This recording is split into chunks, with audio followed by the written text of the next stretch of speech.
Welcome back to American Agenda. I'm Bob Sellers along with Heather Childers. Since the cyber attack on the Colonial Pipeline, multiple other cyber attacks are hitting some of our nation's most important industries, food and transportation.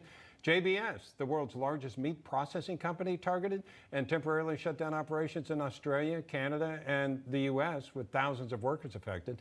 The Massachusetts Steamship Authority, which operates ferries between the mainland and Nantucket and Martha's Vineyard, also reported ransomware attacks and causing delays, even in New York's Transit Authority, the MTA, saying it was breached by a Chinese hacking group affecting 3 of its 18 systems. Is this just the beginning? Let's bring in our panel. Carl, I look at this, I got to tell you, these things concern me because I don't know if they're just nipping at us or setting us up, and I don't know who they are, but this does concern me. Well, it should concern all Americans. Just in the last 3 weeks here in San Diego, our largest healthcare system, Scripps Health, was the victim of the ransomware attack. 137,000 medical records, individuals' medical records were compromised.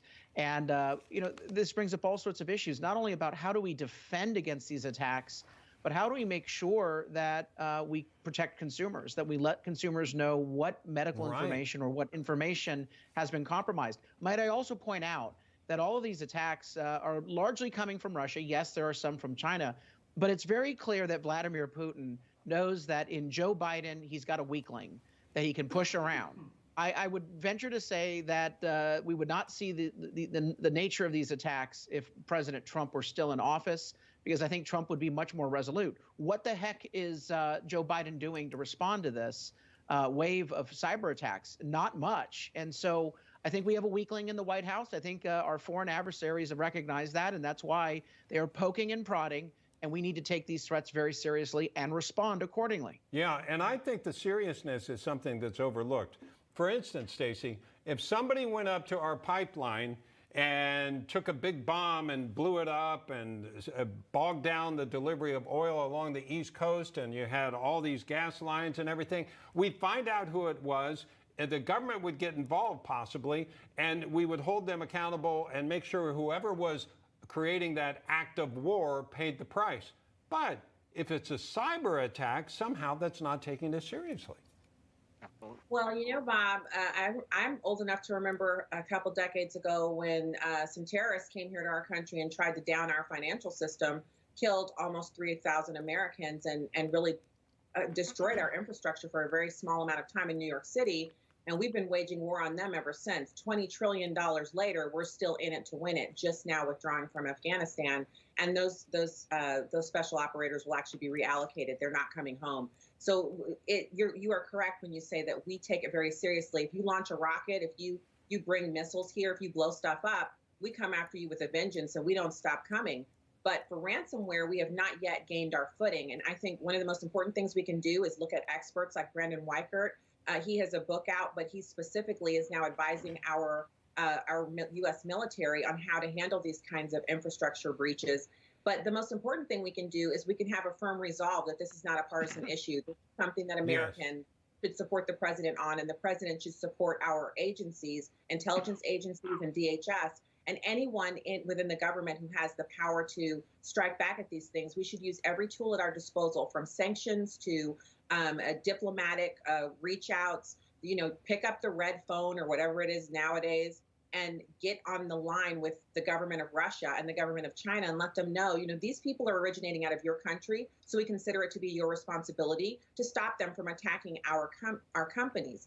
Are we allies or are we enemies? Because if we're enemies, we have some pretty smart hackers here in our country as well, and we don't want to have to get into a hacker war because we can hang with you. They have more people, but we have the smarts and brain power, at least right now. So I would definitely say we need a tougher stance. And, Joe Biden is our president. He leads this country. We need him to be very firm on this. And then we need our agencies and support staff and apparatus and our hackers to come to the defense of American companies and our infrastructure. And for goodness sakes, find your local retailer for meat, your local farm, and get yourself a backup. It's unconscionable to me that JBS provides the majority of our meat and it's one company. What about dual redundancy? What about a backup plan? Why don't we have plan B? Why is everything... Or oil pipelines. There aren't many oil pipelines. Unbelievable. And the Biden administration doubled down and said they would continue to close oil pipelines when it came to that.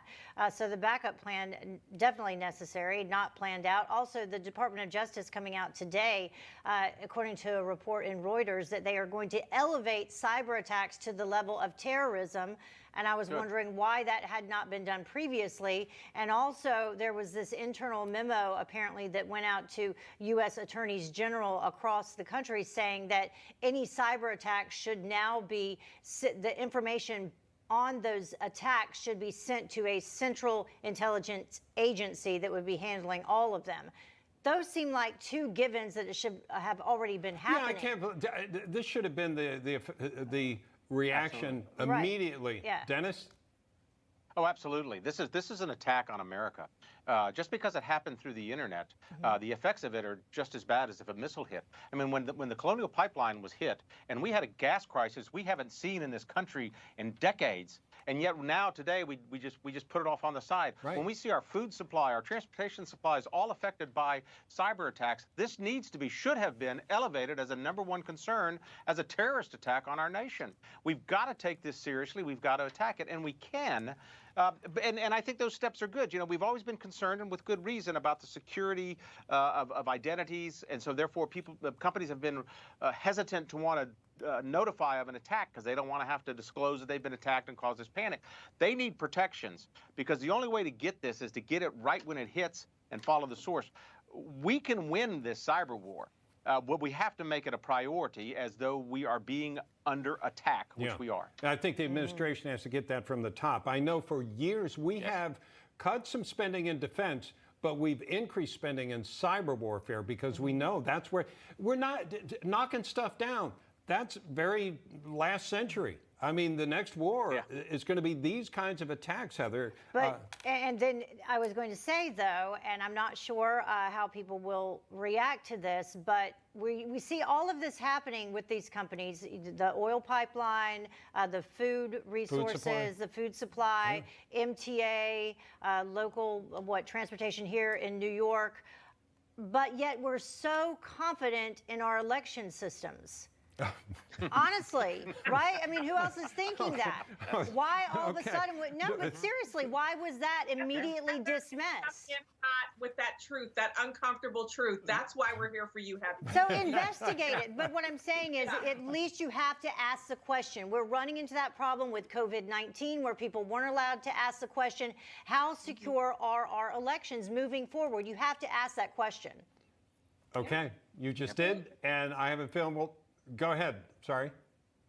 I said absolutely. She's right. I mean, this was like a year and a few months ago, I did a podcast on the origins of COVID-19 from a guy called Capitalist Eric, who did all the research and put the receipts out there. We are still to this day having people say that's wildly debunked and we have to listen to the experts. Now we have Fauci's emails proving just the same. So if that, which was absolutely the science, Facebook was actually prohibiting people from questioning the origins of the virus if they said it was man-made. If that's the case, then how many other things do we need to seriously look at? And as Heather said, it brings us back to November of 2020. Questions must be answered. You know what? Good way to set up our next segment. Coming up, calls for firing Dr. Fauci over the email scandal as GOP House members demand he come to Capitol Hill and explain himself. We'll have more on American Agenda after this.